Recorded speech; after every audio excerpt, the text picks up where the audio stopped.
नमस्कार, मेरा नाम है प्रशांत मिश्रा और आप देख रहे हैं एबी न्यूज़ इंडिया। जिस वक्त हम ये रिकॉर्डिंग कर रहे हैं उससे एक दिन पहले कानपुर में हैदराबादी भाईजान कहे जाने वाले असदुद्दीन ओवैसी कानपुर पहुंचे। इस दौरान उन्होंने सपा, बसपा, कांग्रेस सभी को घेरा। मकसद एक है कि कुछ प्रत्याशियों को चुनकर विधान भवन भेजना है। लेकिन वो पार्टी जो कई दशकों तक सत्ता में रही, यानी कांग्रेस, और संयोग ये है कि जिस वक्त ये रिकॉर्डिंग हो रही है उस वक्त प्रियंका गांधी दौरे पर हैं। ऐसे में हमारे साथ बात करने के लिए हैं प्रदेश स्तर के नेता रहे राष्ट्र पूर्व महासचिव और वर्तमान में दक्षिण के जिला अध्यक्ष शैलेंद्र दीक्षित जी। शैलेंद्र जी, आपका बहुत स्वागत है। धन्यवाद। शैलेंद्र जी, सवाल ये है कि जब उत्तर और दक्षिण के अभी कांग्रेस कमेटी में बंटवारा हुआ था, महानगर की बात करें, तो हमने आपसे एक प्रश्न किया था, शायद आपको याद हो, कि ये सिर्फ पदों का बंटवारा भर है या स्थितियों में भी कुछ परिवर्तन आएगा। तो अब इतने महीने बीत चुके हैं, अब कानपुर में क्या स्थितियों में परिवर्तन आया जब से आप जिला अध्यक्ष बने हैं? देखिए, आपको साफ साफ दिख रहा हो कि उत्तर प्रदेश के जितने बड़े ज़िले हैं उनमें से कानपुर में भी उत्तर और दक्षिण की व्यवस्था दी गई थी, और आप देख रहे हैं कि कानपुर में कांग्रेस पूरी ताकत के साथ खड़ी हो गई है। इतने महीनों में कांग्रेस का संगठन पूरी ताकत के साथ खड़ा हो गया है, और आज हम तैयार हैं भारतीय जनता पार्टी से दो हाथ करने के लिए। सीधे उन्हें टक्कर देने के लिए हम कानपुर में अपने संगठन के साथ तैयार खड़े हैं। आप संगठन में तैयार खड़े हैं, लेकिन कानपुर में कहा यह जा रहा है कि आपसी फूट है वो कम होने का नाम नहीं ले रही है। जब उस समय तिलक हॉल में कार्यक्रम था उसमें भी कई बड़े नेता नदारद थे। क्या अब स्थितियां अभी भी वैसी हैं या आप सब एक होकर लड़ाई 2022 की तैयारी कर रहे हैं? कांग्रेस एकजुट है, चाहे उत्तर की कांग्रेस हो या दक्षिण की कांग्रेस हो। जो कांग्रेस में कहीं कहीं पर मनमुटाव की बात कही जाती थी, आज संयोग की बात है कि प्रियंका जी के नेतृत्व में कांग्रेस कानपुर की एकजुट होकर के खड़ी है। उत्तर से लेकर के दक्षिण तक विधानसभाएं जो 5 हमारे पास हैं, सब पर हम एकजुटता के साथ लड़ाई लड़ने के लिए तैयार हैं। आप लड़ाई लड़ने के लिए तैयार हैं, लेकिन कांग्रेस में पुरानी पार्टी है, लेकिन उसके बावजूद अभी तक कांग्रेस गायब सी हो गई है, जो अपने राज्यों में अपनी सरकारें नहीं बचा पा रही है। इसके अलावा जो काडर है वो खिसक रहा है लगातार। तो आप क्या मानते हैं कि आप जैसे नेता जो प्रदेश की स्थिति को, राजनीति को भली भांति जानते भी हैं और परखे हुए भी हैं, तो आप क्या मानते हैं कहाँ पे चूक हो रही है? देखिए, कहीं चूक नहीं हो रही। कभी कभी ऐसा होता है कि लोग निजी स्वार्थों में या सत्ता के दबाव में, या कभी कभी जो सरकार आज उत्तर प्रदेश में और दिल्ली में जो सरकार बैठी है, जिसे आज योगी और मोदी की सरकार कहा जा रहा है, वो लोगों पर अनड्यू प्रेशर बना रही है और वो ये कोशिश कर रही है कि दूसरे दलों को कमज़ोर किया जाए। और उनका ये नारा था कि कांग्रेस को समाप्त करना है। तो कुछ लोग प्रभावित होकर के जा सकते हैं, सत्ता के लिए जा सकते हैं, टिकट के लिए जा सकते हैं, लेकिन अगर कांग्रेस की विचारधारा है, जो इस देश की विचारधारा है और जिसने 70 साल तक देश में सत्ता का पालन किया, देश का अगुवाई की है, अंग्रेज़ों से लड़ी है, और हम सत्ता में रहे न रहे ये मकसद नहीं, हम एक विचारधारा के साथ खड़े हैं और हमें देश को बचाने के लिए, समाज को बचाने के लिए उस विचारधारा को मजबूत करने का काम करना है। हो सकता है कुछ लोग जा रहे हैं तो उनको जाने दीजिए। नए लोग और वो लोग जो समझ रहे हैं कि कांग्रेस से देश का भला होगा, बहुत तेज़ी से कांग्रेस की तरफ आ भी रहे हैं। शैलेंद्र जी, ये सब बातें कहने सुनने में अच्छी लगती हैं, आपने कहा, और सुनने में हमें भी अच्छी लगी, लेकिन मौजूदा दौर में आप राजनीतिक पार्टी हैं और राजनीतिक पार्टी में हम चुनाव जीतने के लिए मैदान में उतरते हैं, लेकिन वो स्थितियां नज़र नहीं आ रही। आप कार्यकर्ताओं को वो क्या आप ऐसा जोश देंगे जो ताकि ये लगे कि नहीं, कांग्रेस पार्टी है वो चुनाव पे लड़ रही? कई बार ऐसा देखा जाता है कि बीजेपी को हराने के लिए कांग्रेस पार्टी लड़ती है, ना कि वो खुद जीतने के लिए। नहीं, देखिए, कानपुर में तो हर सीट पर कांग्रेस जीतने के लिए लड़ने जा रही है, और उत्तर प्रदेश में प्रियंका गांधी जी का नेतृत्व है। आपने देखा कि पिछले 2 साल में, चाहे वो कोरोना का समय हो या महिलाओं पर अत्याचार की बात हो या बेरोजगारी का मामला हो, महंगाई का मामला हो, प्रियंका जी कानपुर से लेकर के पूरे उत्तर प्रदेश में एक संदेश दे रहे हैं कि हमको सड़क पर उतर करके लड़ना है, और हम लड़ भी रहे हैं। तो निश्चित तौर पर उत्तर प्रदेश में अब की बार उनके नेतृत्व में एक चमत्कारिक जनादेश आएगा, आप देखिएगा।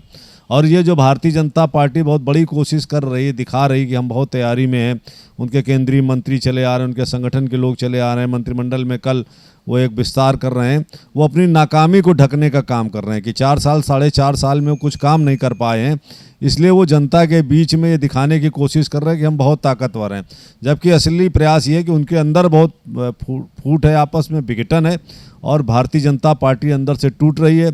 उसके 2 उदाहरण है कि उन्होंने कहा कि 135 विधायकों के हम टिकट बदल देंगे। अगर 135 विधायकों के टिकट बदलने की ज़रूरत पड़ रही है तो इसका मतलब है कुछ ना कुछ तो खराब है। उनके यहाँ नेतृत्व परिवर्तन की बात की गई थी कि योगी जी को बदला जा रहा, फिर किसी तरीके से वो आपस में बड़ा खींचतान हुई और उसको वो लोग मैनेज कर पाए। कल बड़ी मुश्किल से 7 लोगों का मंत्रिमंडल विस्तार हुआ, तो सब कुछ उनके पास अच्छा नहीं है।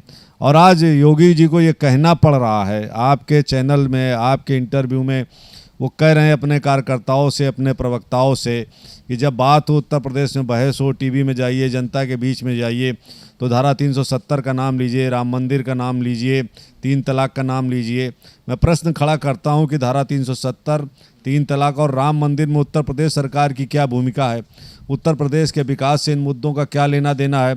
उत्तर प्रदेश के रोजगार से इन लोगों का क्या लेना देना है? ये जो मुद्दे थे, देश और प्रदेश की महंगाई से, महिला सुरक्षा से इन मुद्दों का क्या लेना देना है? तो जब कुछ लेना देना नहीं, सरकार के पास कुछ बताने के लिए जनता के बीच में कुछ नहीं है, तो फिर से वो इस प्रदेश में राम और रहीम के नाम पर, हिंदू और मुसलमान के नाम पर सत्ता पाना चाहते हैं और उसको असफल करने की तैयारी हम लोग कर चुके हैं। आपने जिक्र किया कि योगी जी को बदला जाना था, लेकिन उन्होंने अंदर सारे कयास ही हम लोग लगाते रहे, मीडिया वाले कयास लगाते रहे, लेकिन अंदर खाने सारे मामले निपटा दिए गए। लेकिन जब बात कांग्रेस की आती है तो वो निपट अंदर खाने नहीं पाता है, सारी चीज़ें जग जाहिर हो जाती हैं। पंजाब में देखा, कैप्टन अमरिंदर सिंह हट गए। इसके अलावा अन्य प्रदेशों में भी बातचीत चल रही, छत्तीसगढ़ और राजस्थान की चर्चा है। तो ये कांग्रेस में अभी उन्होंने बड़ा बयान दिया, कैप्टन अमरिंदर सिंह, उन्होंने कहा कि जो केंद्रीय नेतृत्व है वो अनुभवहीन है। तो आप इससे आप सहमत हैं? नहीं, देखिए, पार्टी से बड़ा कोई व्यक्ति नहीं होता है। आपने पंजाब का उदाहरण दिया और भारतीय जनता पार्टी ने 5 प्रदेशों में अपने मुख्यमंत्री 4 महीने पहले बदल दिए। गुजरात, उत्तराखंड हो, कहीं भी हो, और उत्तराखंड में 3 बार बदल दिया। तो उन्होंने तो 5 मुख्यमंत्री बदल दिए, इसका मतलब 5 सरकारें उनकी अच्छा काम नहीं कर रही थी। ये पार्टी का निजी मामला था, पार्टी ने जो फैसला लिया वो किया गया। सबको राजनीतिक दलों में अपनी सीमा में रहना पड़ता है। और अमरिंदर सिंह जी बोल रहे हैं, क्या उनको इस बात को समझने में 40 साल लग गए? जब तक आप सत्ता पर बैठे रहे, आपको सब अच्छा लगे, और आपकी जिम्मेदारी है कि आप जिस कुर्सी पर बैठे हैं उसको आप सर्वसम्मत से चलाइए। अगर आप सक्षम नहीं, आपके अंदर योग्यता नहीं, तो आपको बदला जाना चाहिए। तो मैं ये कह रहा हूँ कि भारतीय जनता पार्टी तो केवल इस बात का नारा देती कि कांग्रेस को हमें ख़त्म करके आगे बढ़ना है, जबकि बात यह है कि कांग्रेस ख़त्म होने वाली नहीं है। 2014 से अब तक हम बहुत तेज़ी से वापस आए हैं और लोगों ने इनकी बयानबाजी को, इनको जो लोगों से वादे थे, जुमलेबाजी थी, उसको लोग समझ रहे हैं। अब कांग्रेस को लोग विकल्प मानने लगे और कांग्रेस की तरफ लौट रहे हैं। क्यों लौट रहे हैं? क्योंकि जो आर्थिक दशा है कि रुपया जो है बांग्लादेश के टका से नीचे चला गया है, विकास की दर इतने नीचे है। 2 करोड़ रोजगार की जगह रोजगार जो स्थायी रोजगार थे, जिनको रजिस्टर्ड रोजगार कहा जाता है, वो 100 में 30-35% लोगों के चले गए और आर्थिक स्थितियां इतनी ख़राब हैं, बेरोजगारी बढ़ रही है। तो लोग समझ रहे हैं ये सरकार केवल और केवल हिंदू मुसलमान की बात करके सत्ता में बने रहना चाहती है, इसके पास कोई प्रोग्राम नहीं, इसलिए कांग्रेस की तरफ लोग लौटना शुरू हो गए। 2024 में लौटना शुरू होंगे या 2022 में? यानी 2022 के लिए तैयारी कर रही है कांग्रेस? नहीं, 22 ही आईना होगा, पूरे देश के लिए आईना होगा उत्तर प्रदेश से। प्रियंका गांधी ने जिस तरीके से उत्तर प्रदेश में संगठन को खड़ा किया है, प्रियंका गांधी जी ने जिस तरीके से नए कार्यकर्ताओं को आगे बढ़ा करके उनको जिम्मेदारी सौंपी है, जिस तरीके से हमारे कार्यक्रम चल रहे हैं, प्रशिक्षण के कार्यक्रम चल रहे हैं, कार्यक्रम जनता के बीच में हम जा रहे हैं, हमारी 12,000 किलोमीटर की यात्रा शुरू होने वाली है नवरात्र से। जिस तरीके से प्रियंका जी उत्तर प्रदेश के 7 जिलों में रैली करने जा रही हैं, वो यही संदेश देने जा रही हैं कि जुमलेबाज की सरकार है, ये कब्रिस्तान और शमशान की बात करके आपका वोट लेती है और विकास के नाम पर शून्य है, बेरोजगारी को हटाने के नाम पर शून्य है, महंगाई कम करने के नाम पर शून्य है। इसको बदलना है और लोग इससे सहमत हो रहे हैं, क्योंकि आज इतनी खराब स्थिति है कि जो 10-12-15 हज़ार 20 हज़ार रुपये कमाने वाला आदमी वो 30 दिन के वेतन को 15-20 दिन में खा जा रहा। 10 दिन या तो उसका भूखा परिवार सोए या कर्जे से सोए या कम खाए, एक पैर खाना बने। और जो सिलेंडर की स्थिति थी, आदमी एक एक साल से सिलेंडर भरवा नहीं पा रहे हैं। देश फिर लकड़ी और कंडे के ईंधन की तरफ लौट रहा है। तो इस सरकार से निजात दिलाना भी कांग्रेस का काम है। और जो सरकार सामाजिक समरसता के खिलाफ माहौल बना रही है, देश का, उत्तर प्रदेश का माहौल बिगाड़ रही है, गणेश शंकर विद्यार्थी और हसरत मोहानी की इस धरती से यहाँ की कांग्रेस खड़ी होगी और पूरे उत्तर प्रदेश में सामाजिक समरसता का संदेश भी देगी और जनता को अपने साथ जोड़ेगी भी। तो आपको लगता है कि 2022 में कांग्रेस की सरकार बन सकती है? निश्चित तौर पर मैंने आपसे कहा ना कि उत्तर प्रदेश में एक चमत्कारिक जनादेश आने जा रहा है। 150 सीटों पर भारतीय जनता पार्टी पहले ही अपनी हार महसूस कर चुकी है। तभी उनके ही संगठन बता रहे हैं कि हम 135 एमएलए की सीट बदलने जा रहे हैं और आने वाले समय में 3 महीने के अंदर अंदर जैसे जैसे इनके सत्ता का ये जो दबाव है, जो अलोकतांत्रिक दबाव बनाते हैं, ये वो कम होगा, ब्यूरोक्रेसी थोड़ा मुक्त महसूस करेगी, तो इनको जो है जो जनादेश अब की बार आने वाला वो इनके पक्ष में नहीं आ रहा है। लेकिन आपके कांग्रेस के एक बड़े नेता हैं, नाम ले लो, इमरान मसूद, उन्होंने कहा था कि कांग्रेस पार्टी अगर ये सोच रही है कि हम 2022 में अपनी ताकत से अब पूरे पूर्ण बहुमत में आ जाएंगे या सरकार बना लेंगे, तो वो गलत सोच रही है। उन्होंने कहा हम अगले एक बार के लिए तैयारी करें, अभी हम संगठन को विस्तार करें। तो आप उनकी इस बात से सहमत हैं? नहीं, देखिए, मैं किसी ऐसी बात पर कोई अपनी प्रतिक्रिया व्यक्त नहीं करना चाहता हूँ। मैं ये बताना चाहता हूँ, जो लोग ये कहते हैं कि कांग्रेस सत्ता में नहीं आ सकती, यही कांग्रेस है 70 साल देश की सत्ता में रही है, प्रदेश में बहुत समय तक सत्ता में रही, 32-33 साल से हम नहीं आए। कांग्रेस का मकसद, पहला मकसद सत्ता नहीं होता है, पहला मकसद हमारा होता है कि गरीबी और देश के लिए और सामाजिक संगठनों के लिए काम करें। आपने दुनिया में ऐसा कोई उदाहरण देखा होगा कि पूर्ण बहुमत की सरकार आ गई थी UPA 1 की, तब इस देश का प्रधानमंत्री का पद श्रीमती सोनिया गांधी जी ने छोड़ दिया था। क्या दुनिया में इसकी कोई मिसाल मिलती है? नहीं मिलती है। और आज एक प्रधानमंत्री का पद जिंदगी भर बना रहे, इसलिए लोकतंत्र को तानाशाही तंत्र में बदलने की कितने प्रयास किए जा रहे हैं। हर एक स्वतंत्र एजेंसी को जो है, चाहे वो CBI हो, चाहे न्यायपालिका हो, चाहे वो आपका कानून व्यवस्था हो, सबको अपने मुट्ठी में लेने का प्रयास किया जा रहा है। तो इसका क्या मतलब है? इसका मतलब यही निकलता ना कि किसी तरीके से वो देश की सत्ता में बने रहना चाहते हैं। और कांग्रेस के पास महात्मा गांधी से लेकर के अब तक की हमारी हिस्ट्री है। हम देश के लिए काम करते, हम गद्दी को या सत्ता को सब प्रथम नहीं मानते, हम उसको बाद में मानते। नहीं, तो आपने कहा कि हम गद्दी और सत्ता को बाद में मानते हैं, लेकिन आप इससे पहले 2017 जब चुनाव थे तो यूपी को ये 2 लड़के पसंद हैं, ये 7 पसंद है, इस तरीके गया। तो इस बार क्या बिना गठबंधन के कांग्रेस अपने तरीके से चुनाव लड़ेगी क्या यूपी में? अपने अभी तक का जो फैसला है पार्टी का, उसमें स्पष्ट किया जा चुका है कि हम 403 सीटों पर चुनाव लड़ने जा रहे हैं और हम अपने दल को, अपने कांग्रेस के कार्यकर्ता को आगे लगा करके, अपने कार्यकर्ताओं की विचारधारा को, अपने पार्टी की विचारधारा को साथ में ले करके हम इस उत्तर प्रदेश में इस भारतीय जनता पार्टी की सरकार, जिसने प्रदेश का विकास पीछे किया है, रोजगार नहीं दिया है, महंगाई बढ़ाई, इसके खिलाफ हम लड़ेंगे 403 सीटों पर। शैलेंद्र जी, कांग्रेस पार्टी में ब्राह्मण वोट और ब्राह्मण ये माना जाता था कि कांग्रेस का ही वोट है, लेकिन मौजूदा दौर में देखा गया वो भाजपा की तरफ शिफ्ट हो गया और अब सभी राजनीतिक दल इस समय ब्राह्मणों का वोट लेने के लिए जुगत भिड़ा रहे हैं। तो आप मानते हैं कि ब्राह्मण जो कभी कांग्रेस का वोट हुआ करता था, अब फिर से एक बार कांग्रेस की तरफ आएगा या नहीं आया? तो क्यों नहीं आया और क्यों शिफ्ट हो गया उनकी तरफ? आखिर क्या कारण रहा कि जो ब्राह्मण था, जो हमेशा कांग्रेस को वोट देता था, अब वो कहीं और शिफ्ट हो गया? नहीं, देखिए, अब जहाँ तक अभी जो समीकरण उभर करके आ रहे हैं, भारतीय जनता पार्टी की जिस तरीके से बेचैनी आप देख रहे हैं कि उनके पास ब्राह्मण नेता तो ख़त्म हो गया है, उन्हें दूसरे दलों से ब्राह्मण नेता ले जा करके मंत्री बनाने पड़ रहे हैं, तो स्पष्ट है कि उनके यहाँ बेचैनी है। और एक उनकी बड़ी ताकत हुआ करता था ब्राह्मण वोट बैंक बीजेपी का, वो उनसे छिटक रहा है। जिस तरीके से बहुजन समाज पार्टी से हमारा दलित वोट बैंक छिटक रहा है BSP से मायावती की खरीद फरोख्त की वजह से, उसी तरीके से भारतीय जनता पार्टी से ब्राह्मण वोट खिसक रहा है। सम्मान न मिलने की वजह से उनको तवज्जो नहीं दी जा रही, उनको नेतृत्व में भागीदारी नहीं दी जा रही। और आज ये स्थिति है कि उन्हें दूसरे दलों से नेता ब्राह्मण अपने दलों में शामिल कराने पड़ रहे हैं, उन्हें मंत्री बनाना पड़ रहा है। तो निश्चित तौर पर जो बेचैनी है, जो ब्राह्मण आज महसूस कर रहा है, बुद्धिजीवी वर्ग है, वो निश्चित तौर पर कांग्रेस के साथ फिर आज खड़ा है। शैलेंद्र जी, आप बहुत मजे हुए नेता हैं, लेकिन आप बड़ी पार्टी लाइन वाली बातें कर रहे हैं। हम आपसे पूछ रहे हैं कि ये ब्राह्मण जो था या मुस्लिम था, ये कांग्रेस का वोट हुआ करता था, लेकिन मौजूदा दौर में खिसक गया। क्यों खिसका, कारण क्या रहा? कहीं ना कहीं तो पार्टी की नाकामी, कुछ ना कुछ तो ऐसा रीजन रहा होगा। देखिए 2000 जब यूपीए 2 की सरकार गई 2014 में, तब एक ये मैसेज और प्रचार बहुत तेज़ी से किया गया कि कांग्रेस ने बहुत बड़ा भ्रष्टाचार किया। उस समय रहते सब कुछ खत्म हो गया, कांग्रेस ने भ्रष्टाचार नहीं किया। और बहुत बड़े बड़े प्रलोभन दिए गए इस देश में।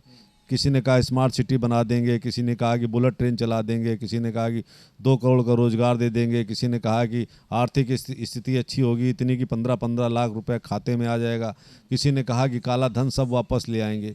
जब इतने बड़े वादे किए गए तो 10 साल से हम सत्ता में थे, तो मतदाताओं ने सोचा कि बदल के देखते हैं ये क्या ले आते हैं। ये क्या ले आए, ये तो देश के सामने आकर के खड़ा है कि चाहे देश की आर्थिक नीति हो, पेट्रोल 100 के पार चला गया, चाहे सीमाओं पर सुरक्षा की बात हो, तालिबान से इन्हें डर लगने लगा। कभी हम अंग्रेज़ों से नहीं लड़ते थे, डरे ना पाकिस्तान से डरे, दुनिया से हम नहीं डरे। आज भारतीय जनता पार्टी को तालिबान से डर लग रहा, तो हिंदुस्तान में कह रहे कि होशियार हो जाओ, तालिबान कान इंडिया में ना आ जाए। तो जो विचारधारा किसी प्रलोभन से, किसी बात से, किसी देश के बड़े विकास को लेकर के थोड़े बहुत लोग गए भी थे, वो अब अपने को ठगा हुआ महसूस कर रहे हैं। इसलिए जो कांग्रेस से टूटे थे, आपकी बात सही कि 10 साल के यूपीए 1 यूपीए 2 के बाद हम कमज़ोर हुए थे। अब हम फिर से पैर जमाने लगे हैं, हम फिर से खड़े हो गए हैं और हम फिर से लौट रहे हैं। छत्तीसगढ़ में लौटे, पंजाब में लौटे, आपके मध्य प्रदेश में लौटे, राजस्थान में लौटे। ये हमारे प्रमाण है कि हम लौट रहे हैं। गुजरात में हम बराबर पर खड़े हो गए, बिहार में हमारी सरकार बनते बनते रुकी। तो ये बातें तय हो रही कि जो ये कह रहे थे कि कांग्रेस ख़त्म हो रही है, कांग्रेस मृत प्राय हो रही है, वो इतने प्रदेश जो हमने आपको नाम लिए, कांग्रेस खड़ी हुई इन प्रदेशों में आकर के 2014 के बाद खड़ी हुई। तो हमारी ये वापसी मानी जानी चाहिए। आप वापसी मानी जानी चाहिए निश्चित तौर पर, लेकिन अभी कैप्टन अमरिंदर सिंह ने भी बयान दिया था कि जो नेतृत्व है वो अनुभवहीन है, उन्होंने ये बात कहा। तो क्या आपको लगता है कि ये जो वंशवाद की परंपरा पर कांग्रेस पर आरोप लगते हैं, तो कहीं ना कहीं कांग्रेस को अब आगे देखना चाहिए, उससे ये पार्टी के लिए भी बेहतर होगा? नहीं, देखिए अनुभवहीन वो कह रहे हैं नेतृत्व है, तो इसी अनुभवहीन जो नेतृत्व है, इसी ने तो उनको मुख्यमंत्री बनाया था पंजाब का। वो कहते हैं हमने तो पंजाब में तो अपने आप हम आए, हमने मेहनत करी, अपने आप आए। वो कई बार कई दलों में चले गए हैं। अगर वो अनुभवहीन कह रहे हैं, आज उनकी कुर्सी चली गई है, तो इसी नेतृत्व ने तो उनको गद्दी भी सौंपी थी, उसके बारे में वो क्या कहेंगे? ऐसा कुछ भी नहीं है। अगर हम निजी स्वार्थों के प्रति इतना अपनी आंखें बंद कर लें, अपनी विचारधारा को कुंद कर लें कि हमें पार्टी का हित या अपने हित से बड़ा दिखाई देने लगे, तो उसका कोई इलाज नहीं है। और हमें लगता है कि कैप्टन साहब की पारी पूरी हो चुकी है, उन्हें विश्राम करना चाहिए। बहुत दिन उन्होंने देश की, प्रदेश की जनता के साथ रहे, वो नए लोगों को भी तो मौका देना चाहिए। क्या ज़रूरी है कि 80 साल, 90 साल, 85 साल तक आपको लोग स्वीकार करें, न स्वीकार करें? आप ही गद्दी पे क्यों बने रहना चाहते हैं? अगर आपके 55 विधायक, 80 विधायक में 60 विधायक, 65 विधायक, 70 विधायक आपको उस गद्दी पर बने रहने के पक्ष में नहीं है, तो आपको स्वतः इस्तीफा दे देना चाहिए। आप इतना वहाँ पर विवाद क्यों खड़ा कर रहे थे? दूसरा हमारा सवाल ये जो वंशवाद वाला था, क्या आपको लगता है कि इससे अब पार्टी को बाहर निकलना चाहिए? परिवारवाद और वंशवाद इस समय हिंदुस्तान में बहुत पीछे छूट गया है। आज भारतीय जनता पार्टी की सरकार को किसी भारतीय जनता पार्टी के नेता की औकात नहीं कि कह दे कि बीजेपी की सरकार है। आज उनके विज्ञापनों में, उनके प्रचार में, भाषणों में ये कहा जाता है कि मोदी की सरकार है। आज उत्तर प्रदेश में भारतीय जनता पार्टी की सरकार नहीं कही जाती, आज कहा जाता है योगी की सरकार है। और ये वही लोग हैं जो कांग्रेस पर परिवारवाद का आरोप लगाते थे। आज भारतीय जनता पार्टी में मोदीवाद के आगे सारा लीडरशिप, सेकंड लीडरशिप खत्म कर दी गई है। तो उनके यहाँ तो व्यक्तिवाद आज आ गया। उत्तर प्रदेश में, देश में व्यक्तिवाद की सरकारें चल रही। तो कांग्रेस पर आरोप लगाते थे, वो खुद ही इस समय जनता के सामने उनके एक तरीके से उनकी विचारधारा नंगी होकर के खड़ी है कि ये तो व्यक्तिवाद के पोषक हैं, इनके अंदर तो दल को भी लेकर के साथ चलने की ज़रूरत नहीं है। ये तो केवल व्यक्ति के नाम पर सरकारें चला रहे हैं। आज देश में मोदी सरकार कहा जाता, बड़े बड़े प्रचार किए जाते हैं। आज उत्तर प्रदेश में योगी सरकार कहा जाता, बड़े बड़े प्रचार किए जाते हैं। तो 2022 में यूपी चुनाव है, तो उसमें कांग्रेस यानी पूरी तरीके से, पूरी ताकत से उतरने जा रही है। क्या नारा लेके उतरेगी इस बार? देखिए, परिवर्तन ही संकल्प का नारा प्रियंका जी ने दिया है। और उत्तर प्रदेश में जब तक परिवर्तन नहीं होगा, लोगों ने समाजवादी पार्टी को भी देखा, बहुजन समाजवाद पार्टी को भी देखा, कांग्रेस जो है ये बताने जा रही कि आपने सारे दलों को मौका दिया, 30, 32 और 33 साल आप देख चुके उत्तर प्रदेश में। उत्तर प्रदेश जो कभी पूरे देश को नेतृत्व करता था, आज सबसे पीछे आकर के खड़ा हो गया। बहुत से मामलों में हम बिहार से नीचे खड़े हैं। तो जब तक परिवर्तन का संकल्प आप नहीं लेंगे, उत्तर प्रदेश देश के साथ तेज गति से विकास के साथ आगे नहीं बढ़ेगा। तो ये थे हमारे साथ में कानपुर महानगर दक्षिण के जिलाध्यक्ष शैलेंद्र दीक्षित जी, जिनका साफ तौर पर कहना है कि 2022 में कांग्रेस परिवर्तन का संकल्प लेकर मैदान में उतरने जा रही है। हम अगले एपिसोड में फिर मिलेंगे किसी खास व्यक्ति के साथ, तब तक दीजिए इजाजत, नमस्कार।